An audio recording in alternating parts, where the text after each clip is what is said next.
Well, and to your point about the answer from Tim Walz, and you're correct when asked about the controversy about him quote saying that he had served in war.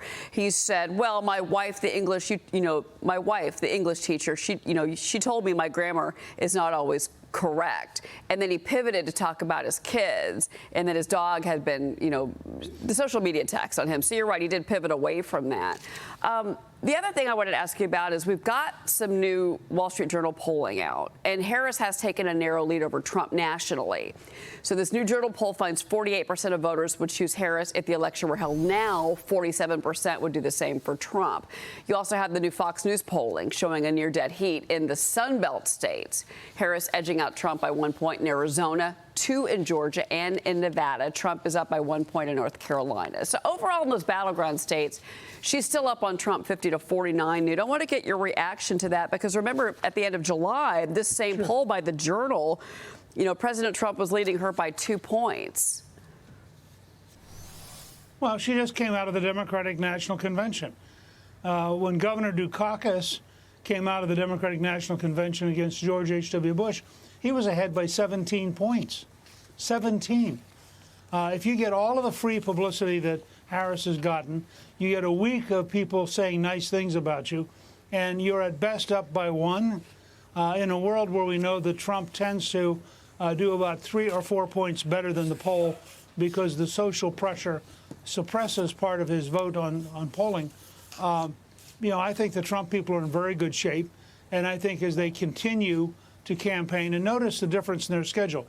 She has this very carefully controlled, I think it was an 18-minute interview.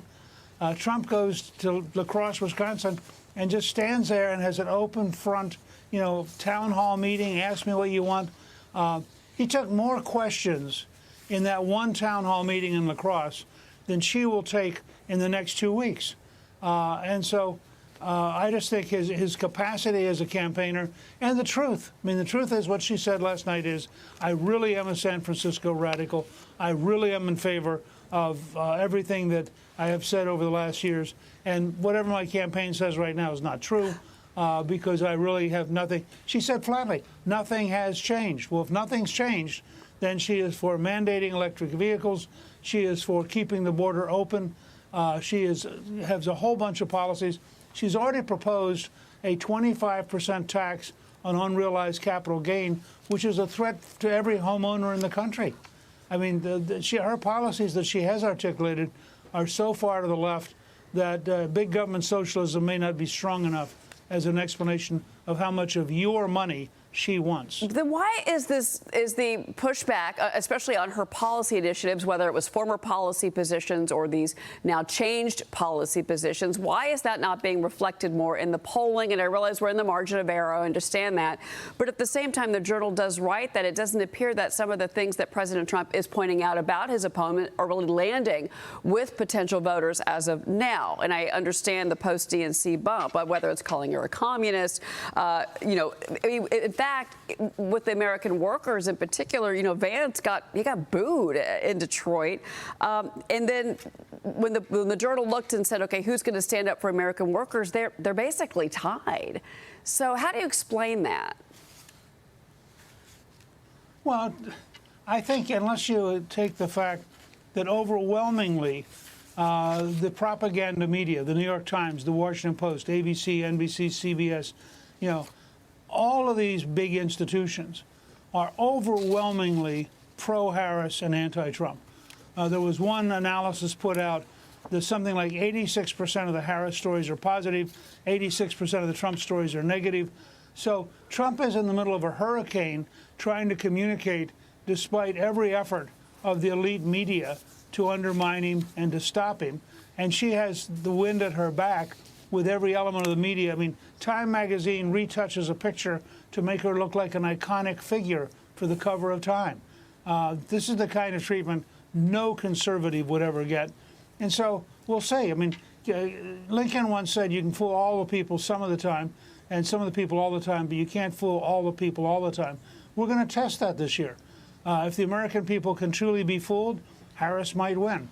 But I don't think they can be. I think they're going to talk to each other, and they're going to go to the grocery store, and they're going to realize Yeah. And she was honest about this last night. She was in the Biden administration. The Biden-Harris administration is real, and it is killing people with prices and killing people with illegal immigration. Real quick, I've only got about a minute here, but you've got this new piece out in the New York Sun. It's called Trump's Endorsement by Kennedy and Gabbard. Seen as a reform revolution that upends the old conservative-liberal divide. We haven't seen anything like it since President Franklin D. Roosevelt was elected in 1932. Real quick, the point in this piece. Well, it's funny. She said she might appoint a Republican. Trump has two prominent Democrats, Robert F. Kennedy Jr. and Tulsi Gabbard, both now actively campaigning for him. And the real dividing line is corruption.